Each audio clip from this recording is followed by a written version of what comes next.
tomorrow, Russia will take Nord Stream 1 offline. That's this big gas pipeline that these turbines are going back to. There will be a major potential for escalation of the geopolitical and energy crisis. So here's a thread on why not to panic now when you might want to, and just one on Earth is EU Regulation 2017-1938.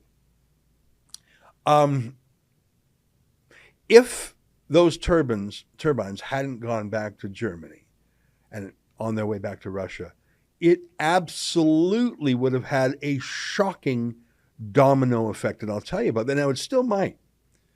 Vladimir Putin still might say, oh, we closed this pipeline for maintenance and we discovered all these problems. And I'm sorry, Germany, you get 40% of your energy from Russia, but we have to turn it off. They would have done that for sure had Trudeau not agreed to send the turbines back to Germany, back to Russia. And that's the point. Are sanctions only going to be deployed if they're easy and cost-free? Or are you going to deploy sanctions at some cost? Now, it wouldn't have been a big cost to Canada to keep those turbines, but it would have flattened Germany's economy. Imagine if Russia said, sorry, mate, we're not turning the gas pipeline back on. Why don't you make do with some more wind turbines? So Canada is unserious about sanctions, and Germany is unserious about sanctions. If the only way you do sanctions is if you make them cost-free, if you really aren't as brave as you are in your photo ops, then you'd better get Western Europe, Germany in particular, and other countries off of conflict oil and replace it with Canadian ethical oil. If you're serious. You know, Trump said this. They laughed at him. He talked about energy independence. He talked about how insane it was buying your energy from Russia. He said that in September 2018 when he went to Germany. Look at this headline in the Washington Post. They're so proud of themselves. This is the Washington Post. Trump accused Germany of becoming totally dependent on Russian energy at the UN. The Germans just smirked. And the Washington Post smirked along with them. I don't think Trump accused anyone of anything. He said, guys, you're crazy to rely on Vladimir Putin for your gas. They said, no, we're smirking, you dummy. Now, here we are in 2022, and Trudeau gives the turbines back, which is the right move. Because really, does Canada want to destroy Germany's economy? Let Germany decide whether or not to destroy Germany's economy by deciding to no longer buy Russian gas. They can do that, but they don't really mean it.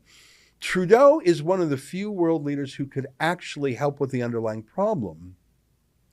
But he refuses. He could build oil and gas pipelines, oil pipelines to the coast. He could build fracking and allow natural gas in those special ships called LNG, liquefied natural gas.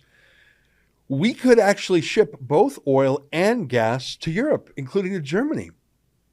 Ethical oil, not conflict oil. Oil that we would be prepared, created, produced, drilled, exported with those four things that Zoe cares about. Environmental responsibility, peace, the treatment of workers, and civil rights, as opposed to Russian natural gas. Environmental responsibility, you think Russia cares about the environment? Peace? No, they're invaders. Treatment of workers? Yeah, I don't think they get paid well in Russia, and civil rights, so don't even get me started. Russia, their population and their economy are both 1/10 the size of China. If we're not serious about putting sanctions on Russia, how would we ever be serious about putting sanctions on China? It goes to the cowardice of our population, of our political leaders. We're not serious about any discomfort, are we? But we could actually do what Trump did. We could actually do what Harper was trying to do. Get our oil and gas to market to free the world, to give people a choice. India and China will always buy oil from Russia and Iran. They don't care.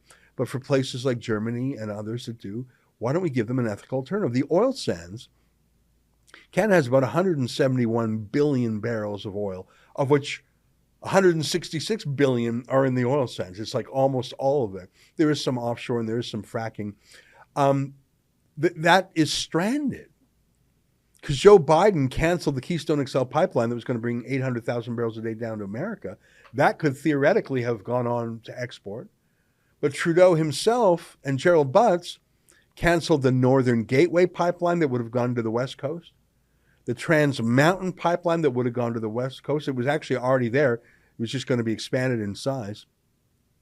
And the Energy East pipeline, which would have taken Alberta energy all the way to New Brunswick, which, by the way, is Canada's largest refinery. Right now, they refine foreign oil, including, I don't know if they still do in the last few months, but they've been refining Russian oil for years. That's the only permanent solution. And it's a win-win-win. It's a win for Canadian oil and gas producers.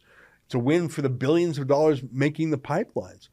It's a win because you get secure, ethical oil into Canadian markets. You're not importing it from the United States, as oddly enough we do out east, or from OPEC.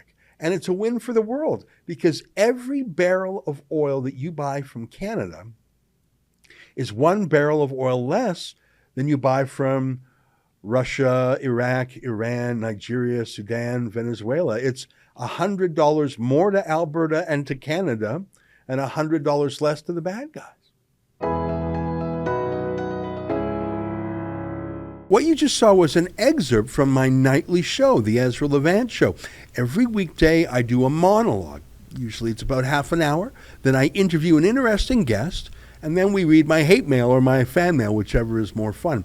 It's only available behind a paywall, though. That's how we pay our bills here at Rebel News. We don't take a dime from Justin Trudeau. But the good news is it's only $8 a month, about half the price of Netflix. And in addition to my nightly show, you also get weekly shows from 4 other friends here at Rebel News. So you're getting 36 shows a month just for $8. I think it's worth it. And even if you're not quite sure, do it anyways, because we rely on viewers like you to keep us free and independent. I promise you I'll never take a dime from Trudeau. Just go to rebelnewsplus.com and click subscribe. Thanks.